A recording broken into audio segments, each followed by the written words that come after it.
1 Kings chapter 21. Seizure of Naboth's vineyard. Naboth the Jezreelite had a vineyard in Jezreel next to the palace of Ahab, king of Samaria. Some time later, Ahab said to Naboth, "Give me your vineyard to be my vegetable garden, since it is close by, next to my house. I will give you a better vineyard in exchange, or, if you prefer, I will give you its value in money." Naboth said to Ahab, "The Lord forbid that I should give you my ancestral heritage." Ahab went home disturbed and angry at the answer Naboth the Jezreelite had given him, "I will not give you my ancestral heritage." Lying down on his bed, he turned away and would not eat. His wife Jezebel came to him and said to him, "Why are you so sullen that you will not eat?" He answered her, "Because I spoke to Naboth the Jezreelite and said to him, 'Sell me your vineyard,' or, if you prefer, I will give you a vineyard in exchange." But he said, "I will not give you my vineyard." Jezebel his wife said to him, "What a king of Israel you are! Get up, eat and be cheerful. I will give you the vineyard of Naboth the Jezreelite." So she wrote letters in Ahab's name and, having sealed them with his seal, sent them to the elders and to the nobles who lived in the same city with Naboth. This is what she wrote in the letters: "Proclaim a fast and set Naboth at the head of the people. Next, set 2 scoundrels opposite him to accuse him, 'You have cursed God and king.' Then take him out and stone him to death." His fellow citizens the elders and the nobles who dwelt in his city, did as Jezebel had ordered in the letters she sent them. They proclaimed a fast and set Naboth at the head of the people. 2 scoundrels came in and sat opposite Naboth, and the scoundrels accused him in the presence of the people, "Naboth has cursed God and king." And they led him out of the city and stoned him to death. Then they sent word to Jezebel, "Naboth has been stoned to death."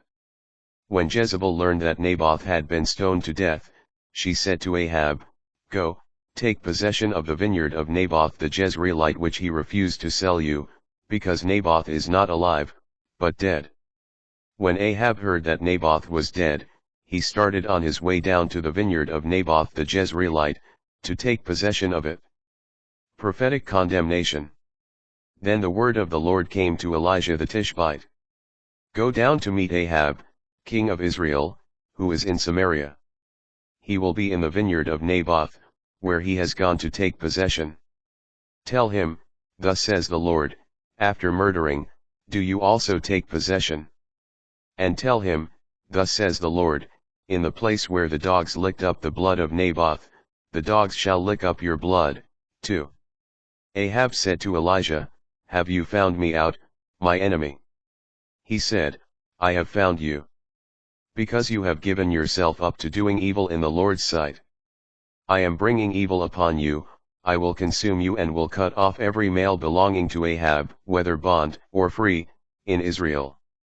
I will make your house like that of Jeroboam, son of Nebat, and like the house of Baasha, son of Ahijah, because you have provoked me by leading Israel into sin." Against Jezebel, too, the Lord declared, "The dogs shall devour Jezebel in the confines of Jezreel. Anyone of Ahab's line who dies in the city, dogs will devour. Anyone who dies in the field, the birds of the sky will devour."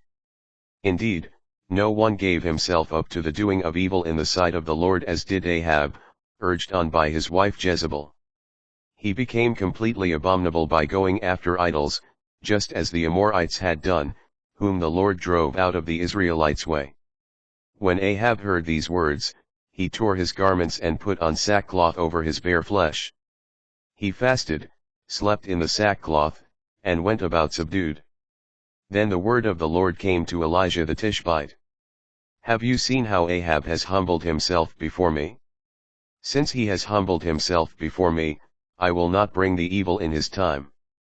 I will bring the evil upon his house in his son's time."